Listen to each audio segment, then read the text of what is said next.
What's on the Shelf. I'm your host Jen, and today on Before the Box, we're here with my colleague here, and we'll start off. So, what's your name?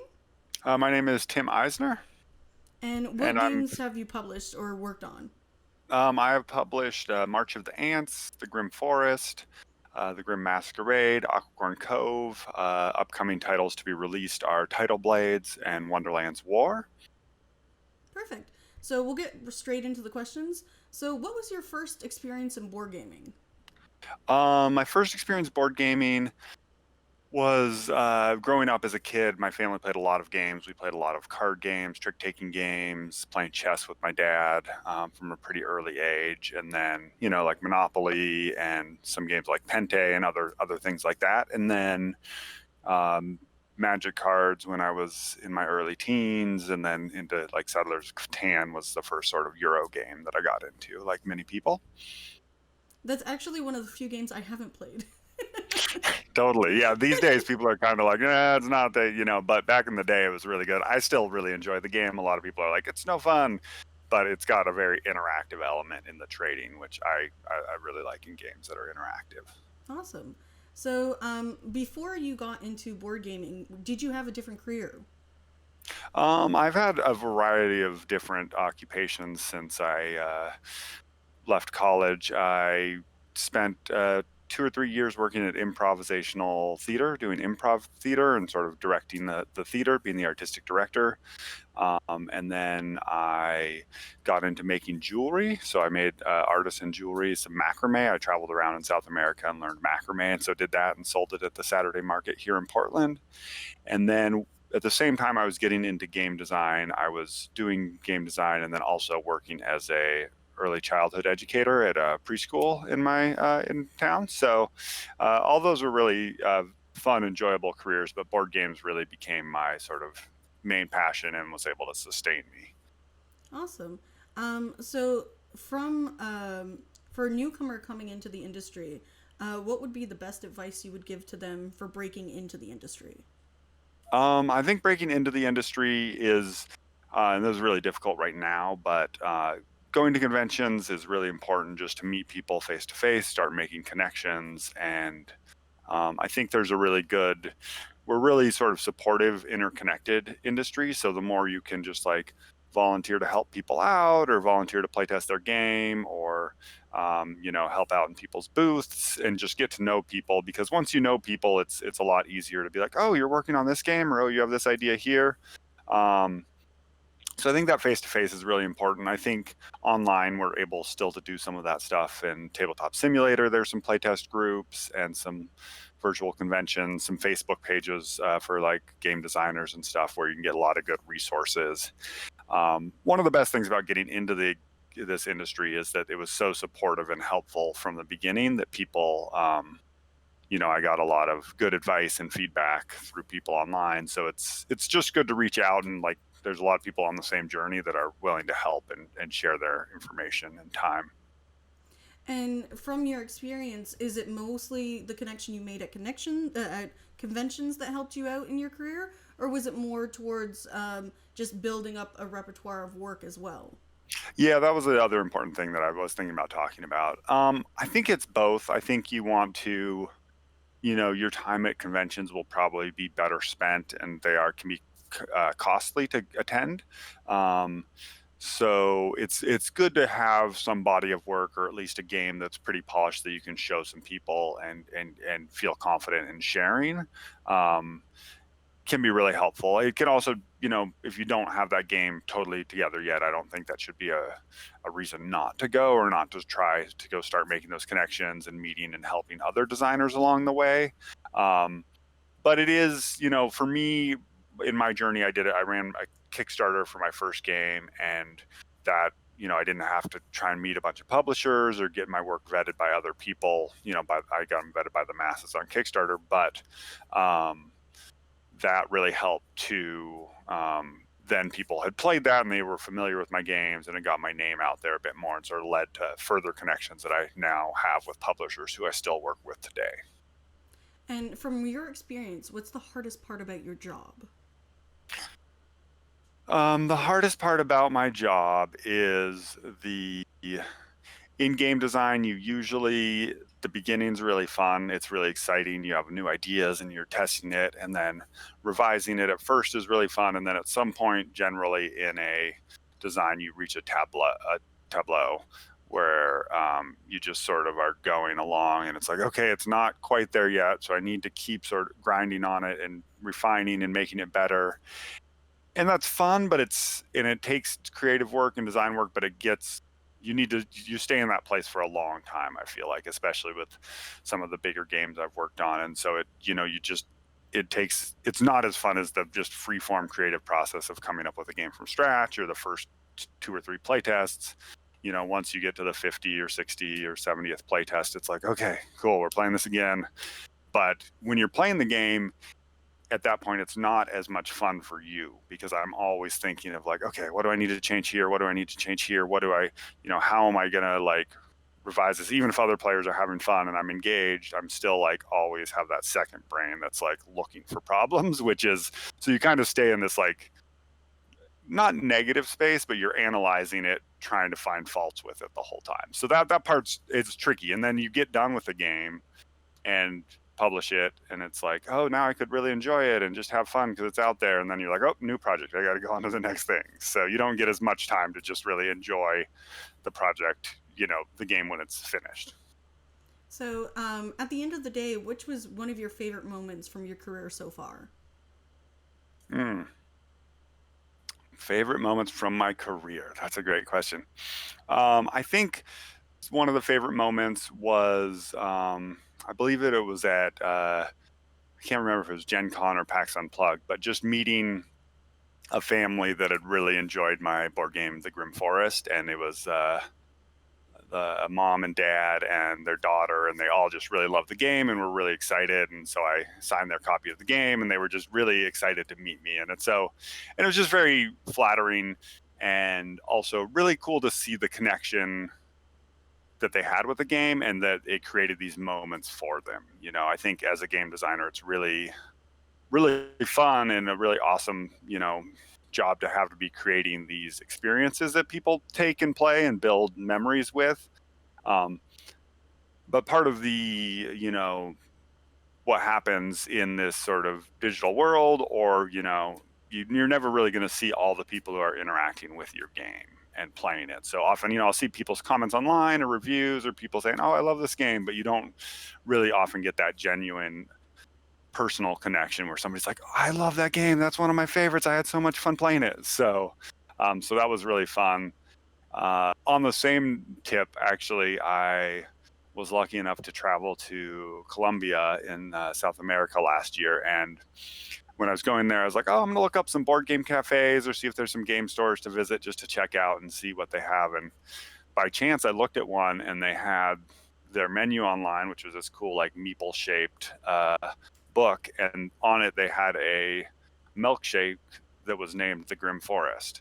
And so they had really enjoyed my game, and so they named their milkshake after my game. And so I had to go there, of course, and went there, and they like hosted me and my partner and gave us each one of the milkshakes, and they were like decorated like candy houses, like from Hansel and Gretel, and were super sweet and just delicious. And so we got to play games with them, and it was really neat to make that connection with people that are like in a totally different country on a different continent, and that have enjoyed my game and had fun playing it. So that's the part that I think, those are the memories and things that really stick out to me. So, what is your process that you go through for creating game or trying to get it to market? So it varies a little bit. I'll outline 2 sort of broad scenarios. The first one is, they all start generally with creating the game and generating the game ideas. Sometimes I'll do that just from scratch, where I don't have any sort of guidelines or anything. Maybe I got an idea or is inspired by some mechanics from another game, or some sort of whatever inspiration. Other times, now that I've been working with publishers, sometimes they'll come to me and be like, hey, I'm looking for a game on this theme or this style of game or this sort of weight and feel of game. And so I'll start with a little bit more direction. But regardless, both those, I'll spend a bit of time brainstorming and sort of writing down in a notebook mapping out my ideas and how the game could sort of work, get more of a structure of that. So I get like a action list of like, oh, I need to make these pieces and these components to get a first playable version, test it, go through the playtesting. If it's a game that I'm just doing out of, for myself, or just, just like, oh, cool, I think this is a good idea, I'm going to see if it goes anywhere. I'll play it, and then after a while evaluate if it's feels like it's got enough, of a central mechanic and enough fun based in it that I'm like, oh, cool, this is good. I'm going to start getting it ready to either, kickstart myself or start pitching to publishers. So kickstarting's a whole direction you can go down for self-publishing that's got its own pitfalls, and then pitching to publishers. If I'm going that route, I start generally as the game gets more developed, I'll start doing more graphic design and, using some art in there just to make it look more engaging and be more engaging to players as they play it. And then depending on if I find a publisher to do it, or a publisher has commissioned me to do the game, they'll take it and either publish it or take it to Kickstarter, or I'll do that and then take it to Kickstarter. So I guess there's a couple branching paths that go on there. So I can go into more specifics on those if you'd like, or sure, if you want to go into more details of that, that would be interesting. So if I'm self-publishing, I run Weird City Games as my personal company that I publish through. And if I'm self-publishing, it's I have a couple games sort of in queue that are like potentially ready to go, and it sort of depends on which of them I've been able to push farther ahead and get more polished and feel like I'm more ready to, like, oh, this is ready to present and share with people. Sorry about that. Oh, no worries. So those games will be, I usually get them, I like to have a game like 80% sort of solidified before I start thinking about taking it to Kickstarter. And then by the time I take it on Kickstarter, it's 90 or 95% complete, and I'll still sort of tweak and test afterwards. And then the other interesting, I think the biggest difference is working with a commission or a piece that people are like, oh, I want this, let's do a game in this genre. I want to do I've got an idea for a social deduction game, or I want this sort of thing. And so it's a similar process to the brainstorming, but I'll work with a publisher to sort of map out what their ideas for the game is, what sort of weight and genre they're hoping it fits in, and what, level of components and stuff like that a little bit more beforehand if I'm already trying to meet somebody else's sort of vision of what they have.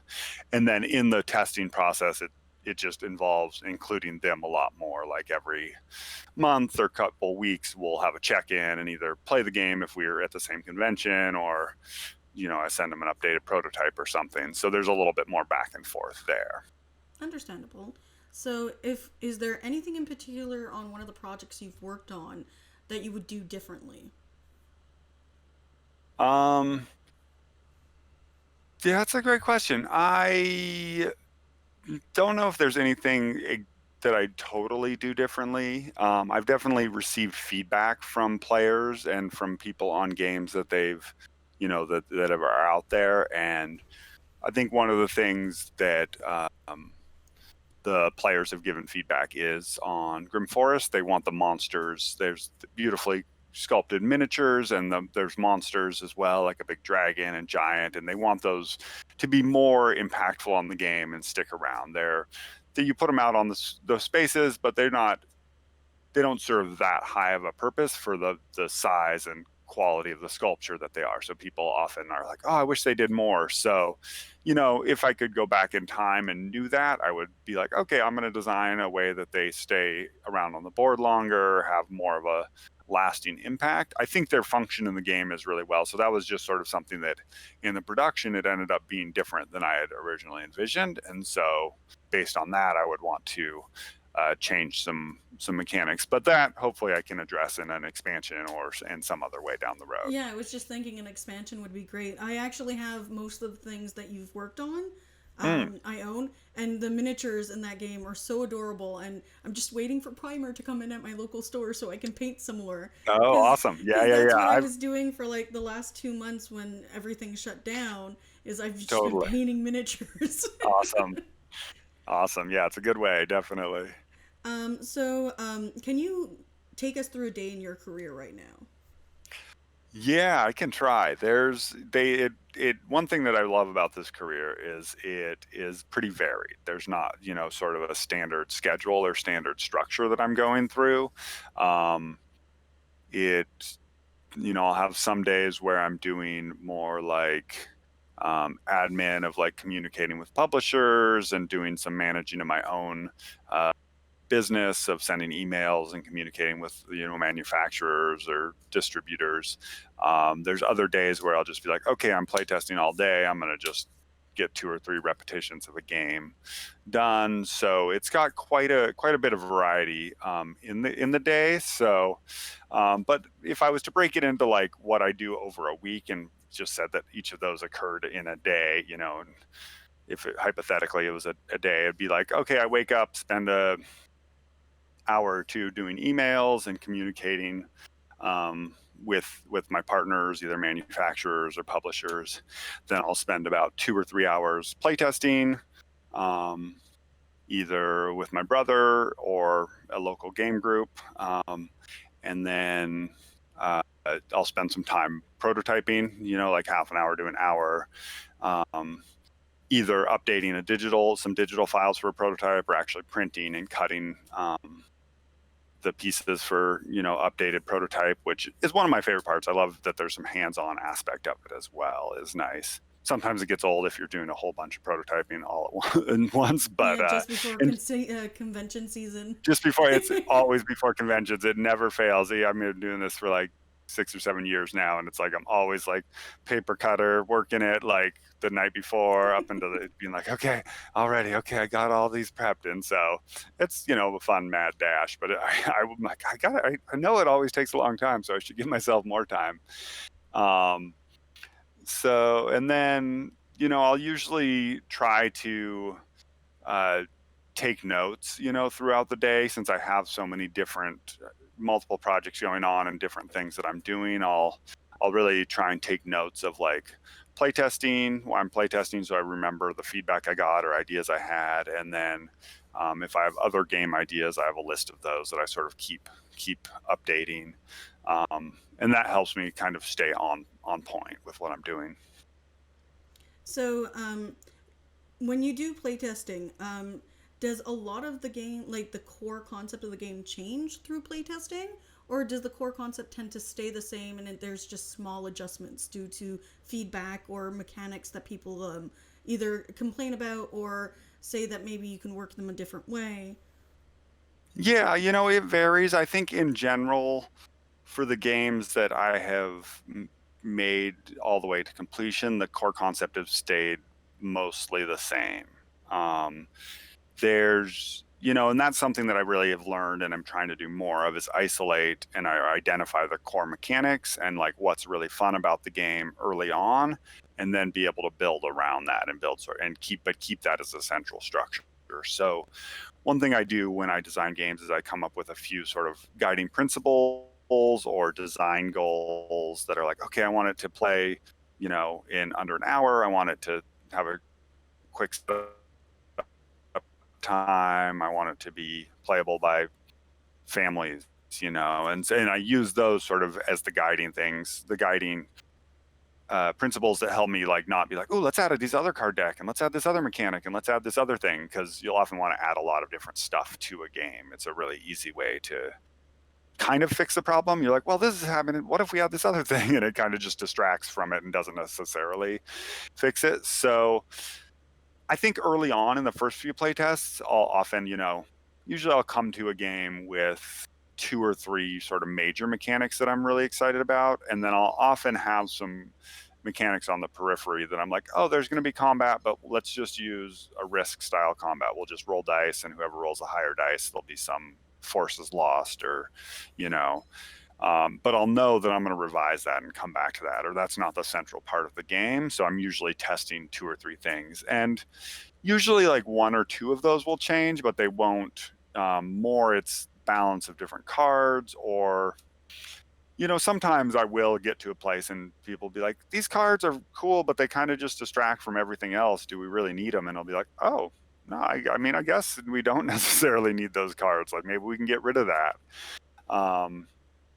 And like along the journey, there's, I'll test out different concepts to go with that are sort of major, to go with some of the central mechanics. Like at the Grimm Forest, at one time, there was some sort of more worker placement part where you, like, after you chose where you were going with a simultaneous deduction, you would then place out individual pigs into different action spaces. And it was cool, but it wasn't really the main element of the game, and it didn't really incorporate that well with what was happening in the rest of the game. So I added that and used that for a while, and then I was like, okay, that doesn't work, and took that whole part out. So it varies. I think it's kind of a pyramid, where as you get closer to the game being finished, you have less and less core changes that are happening, and it gets closer and close to being like, all right, we're just changing this balance, just changing this.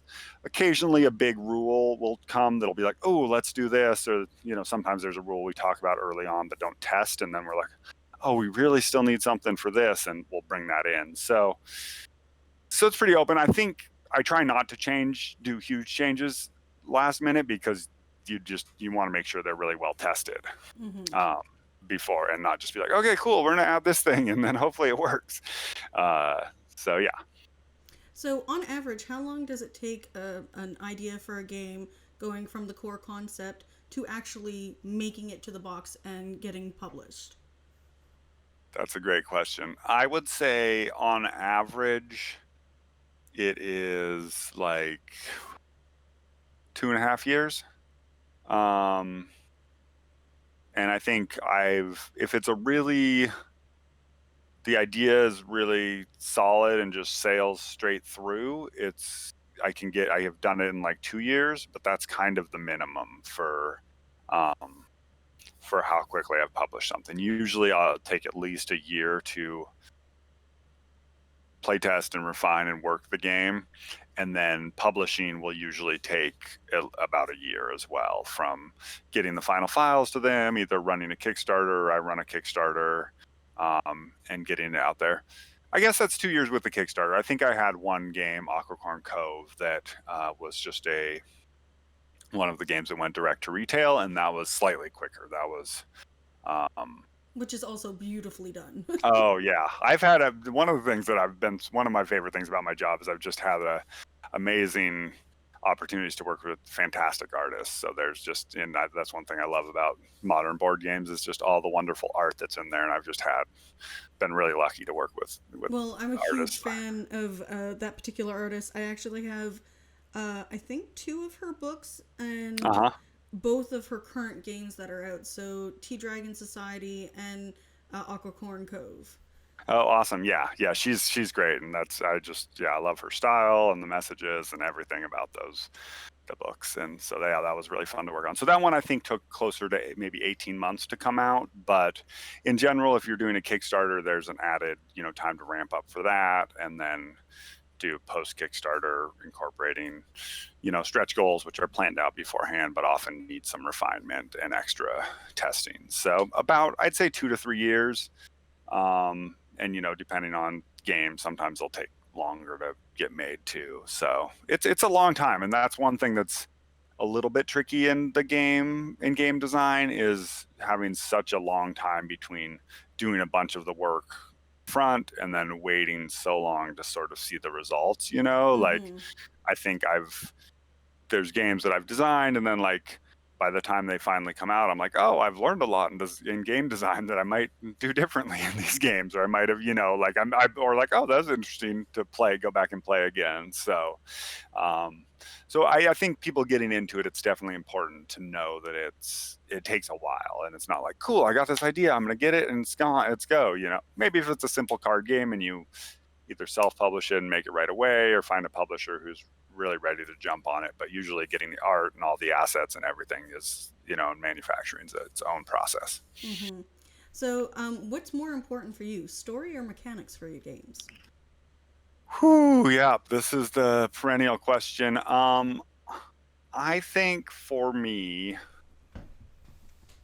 if I had to choose, I think they're pretty even. They're pretty close to both being essential for me. Um, I really like, oh man, because I can have arguments on both sides where I'm like, well, there's mechanics that just like let you tell a story about, or there's, theme that can be really engrossing but doesn't really have the weight to carry you along. So I think I err on the side of mechanics slightly and go with those because that's the part that really captivates my brain. But I also love stories and love storytelling and really try and incorporate those into my game. So when I'm working on it, I really try and mesh those together as much as possible. So, where do you find your ideas, your aspirations for certain games? Is there anywhere that you look to get inspired, or is it just something that pops into your head? So I usually get inspiration from playing other games, and consuming different media or having different experiences. So like reading a book or watching a show or going on a hike or something. Since I've been doing it so long, I'm now just always sort of in the mindset of like, oh, is that a game idea? Oh, could that be a game? Oh, is that like, and so getting inspiration from there. Back when I did improv theater, we did a lot of comedy and sketch comedy. So whenever somebody had a funny idea, we'd be like, oh, sketch. And like now that I do game design, I'm always like, oh, game. They don't always turn out. And so now I've just got a long list and a spreadsheet of different ideas that hope to come back to one day. I'd say I usually, for the mechanics, I'm usually playing a game and like, oh, they did this really cool thing with dice. I wonder if I could do something similar, but I already have some different ideas of how I'd like to implement it. Or, oh, I really like this, how the engine building works in this game and how they're building up the cards, but I want it a lot simpler. How can I make this game a lot simpler and sort of pitch it? Other times I'll have thematic ideas that will sort of lead me first. So I've really wanted to make a game about climate change in the last few years. I've been thinking more about that. And so I've been like, oh, cool, how could that work? And I just haven't landed on the right mechanics for how I want it to work yet. But that's sort of, I'm starting from that direction. So it really can come from anywhere for me. And I try and just be open to, but I think the mechanics are a little easier to start with because once you have those, you're like, okay, cool, I've got that. Now, what theme could work in those mechanics, or how do I tell a story on top of those? So, when you're developing, do you use any particular type of software? I do, I do. I use Google Sheets and I like Google Drive is really helpful for sharing with my collaborators. So we have like some spreadsheets that will keep track of all the cards in, and that way multiple people can update them, even if they're in different houses or different cities. I use the Adobe suite, so mostly Illustrator and InDesign is super helpful for making cards.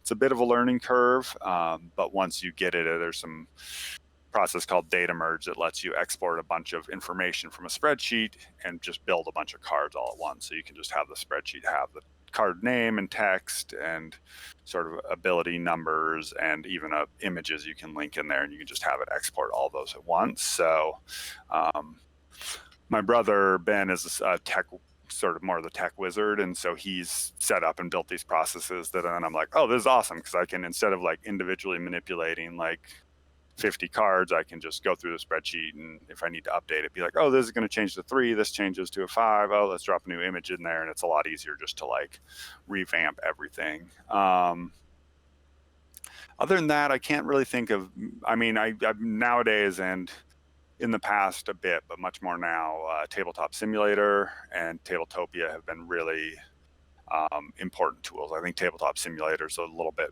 more. It's got more of a community of players and playtesters, and it's a little more DIY.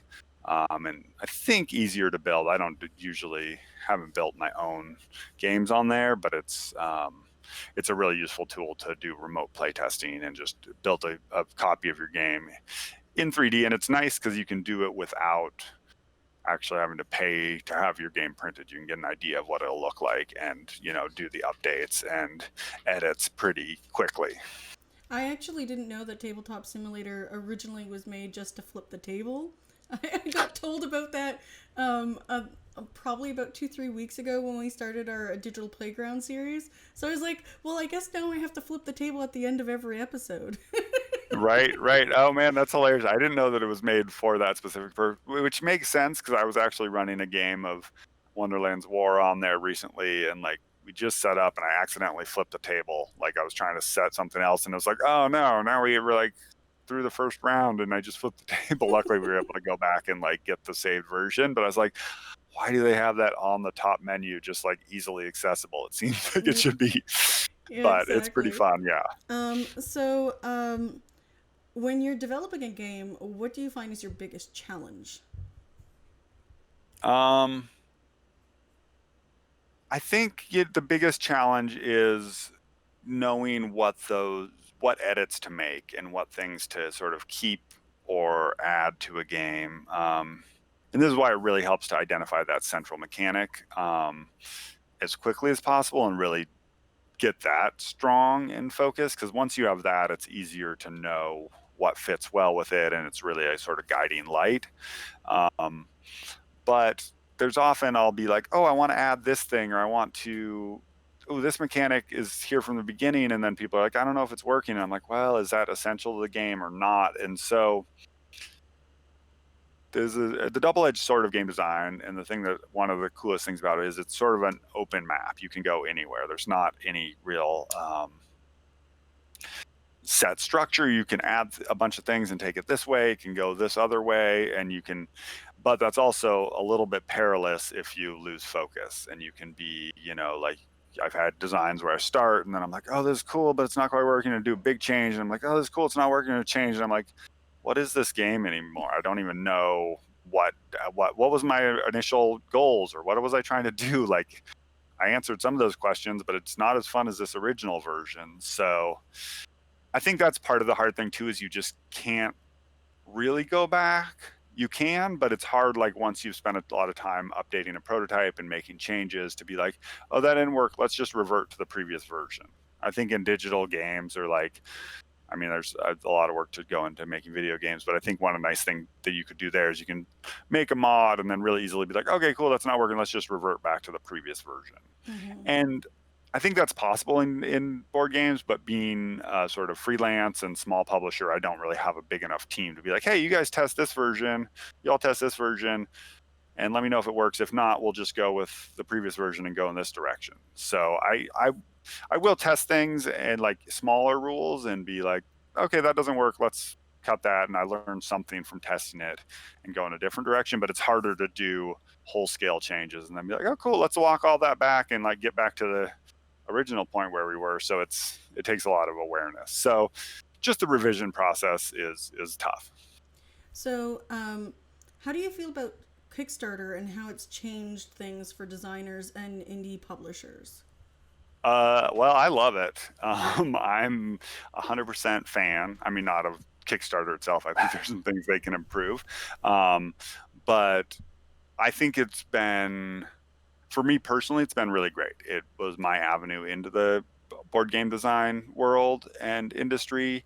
And I really enjoy connecting directly with backers and the community that you build and the energy from it. I think there's some potential negatives. There's, a ton more games being released now these days, partly due to Kickstarter. They might be just from publishers anyways if it wasn't on Kickstarter, but there's a lot going into the market, so it's a little flooded. But I think that's not necessarily a problem with Kickstarter itself.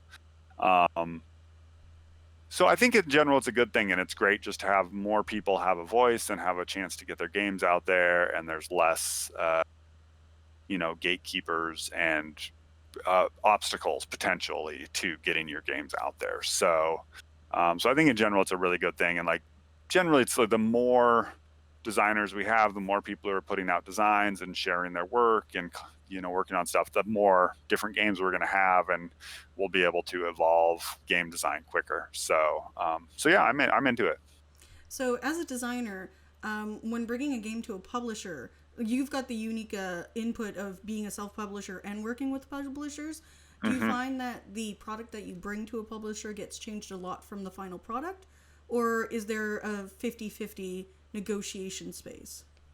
I've had the really good luck of working with publishers that are, have sort of kept the games pretty true to what the product that I brought them.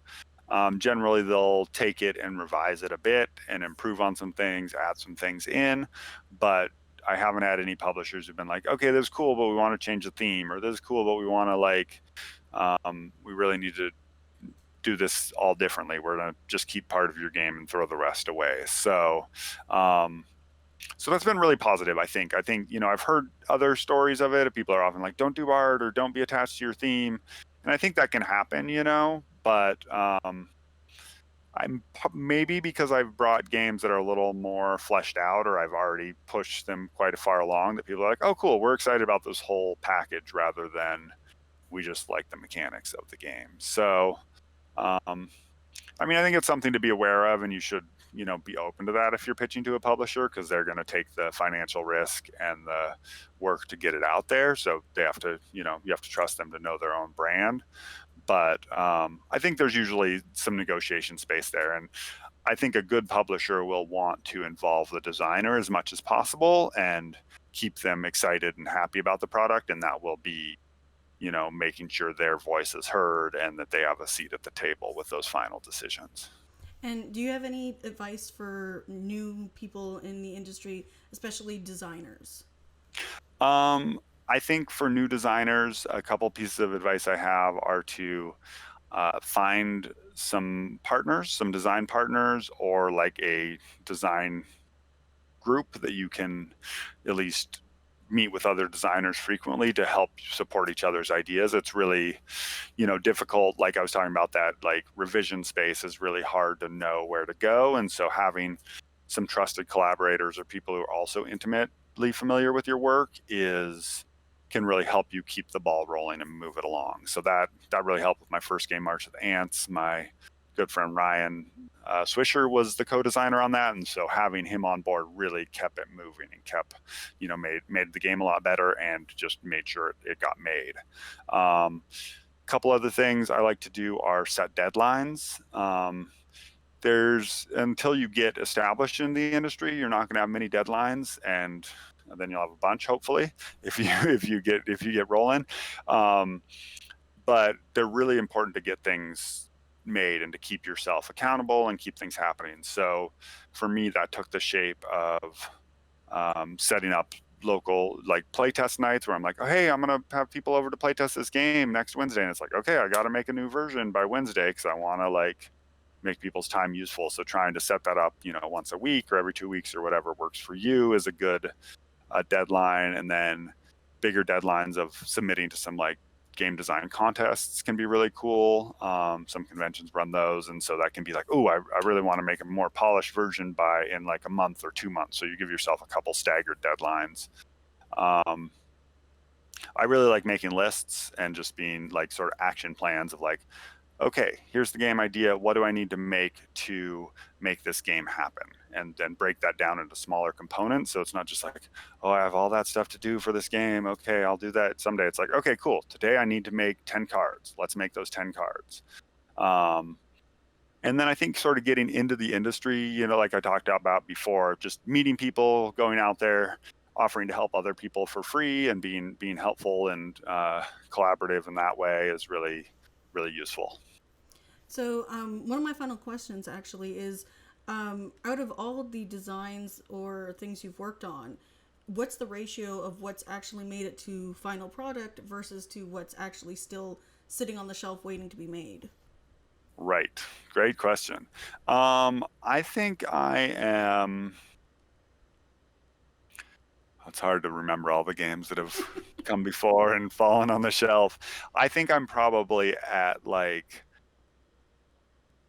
7 complete games and like 15 games that made it to like 2 or 3 prototypes, 2 or 3 revisions. There's been another like 5 or 10 games that had like 1 prototype, and I was like, oh, that didn't really work like I thought it would. Let's put that, away. So I'd say it's probably like 1 out of every like 3 or 4 games ideas that I've had that make it to the final, that actually get published and produced. And that it's varied a bit through my career. I'll have times where I'm like, oh, I have a free time. I don't have as many deadlines right now. I'm going to make like a bunch of different games. And then they don't always make it. When I started, my first 2 games were March of the Ants and then Grimm Forest. And those were the only games I worked on until they were published. And so, and then I sort of branched out and was like, oh, I want to make a bunch of games because I want to start pitching to publishers and doing this. And then some of them make it through and some of them don't. Now I think that I have more deadlines and more projects that I'm working on. I'm being more selective with games that I even try and take to that first physical prototype.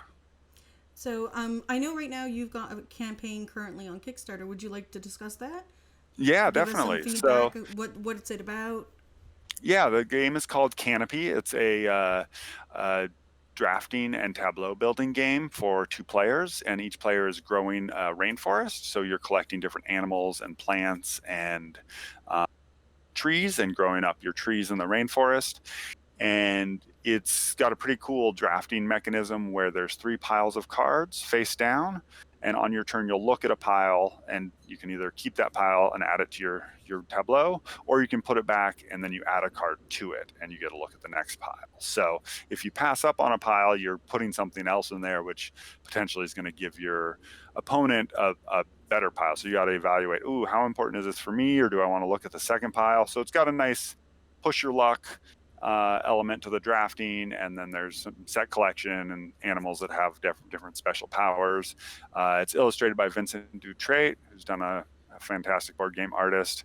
And I think it's a really gorgeous game. One cool thing about the campaign is we are trying to do it in a more ecologically friendly manner. So we're not using any plastic in the production of the game, no shrink wrap or Ziploc bags.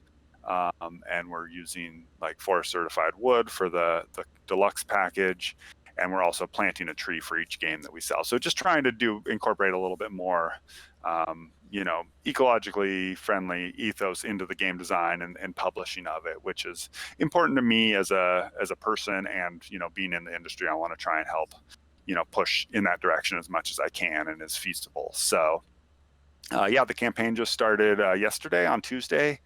It will go until July 10th. So, it's going great. Been really fun so far. And right now we're having backers submit different animals. So they're submitting animals that we might add to the game. So it's fun to involve them in that process. And is there anywhere we can follow you at? Are you on Instagram, Twitter, that kind of thing? I'm only currently I'm mostly on Facebook at Weird City Games, and then also Tim Eisner on Facebook. I am on Twitter. I have an account, but I'm not really very active there. So Facebook's the best place to follow me, and then www.weirdcitygames.com as well. And then if you look for Canopy on Kickstarter, it's active now as well, so you can find me there. Perfect. Thank you so much for giving us the time for this interview, and we'll catch you next time at the table. Bye. Awesome. Thank you.